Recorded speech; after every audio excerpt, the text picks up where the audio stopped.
بات کرنے دو نا، کیا اندر جانے دو. فوج کی طرح وہاں کے لوگوں کو ہراساں کر رہی ہے، مار رہی ہے، ان کو قتل و غارت کر رہی ہے. اس کے ساتھ ساتھ ہم جو حماس نے وہاں کیا اس کی بھی مذمت کرتے ہیں. مگر بدقسمتی یہ ہے کہ پوری دنیا جو ہے وہ جب اسرائیل ظلم کرتا ہے، فلسطین کو قتل کرتا ہے تو وہ خاموش رہتے ہیں.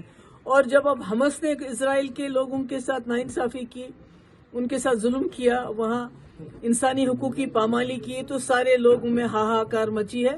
میں سمجھتی یہ غلط ہے، یہ سلیکٹیو آؤٹریج ہے، ایسا نہیں ہونا چاہیے. فلسطین کا ایک بہت بڑا مسئلہ ہے جس کو حل کرنے کی ضرورت ہے. جب تک آپ فلسطین کا مسئلہ حل نہیں کریں گے، جب تک آپ فلسطین کے لوگوں کو ان کی زمین، ان کی جو اپنے رہنے کی جگہ جہاں سے آپ ان کو روز بمبارڈ کر کے نکال، جب تک ان کو اپنی زمین واپس نہیں ملے گی، مجھے لگتا ہے تب تک اس خطے میں امن کا قائم ہونا مشکل ہی نہیں ناممکن.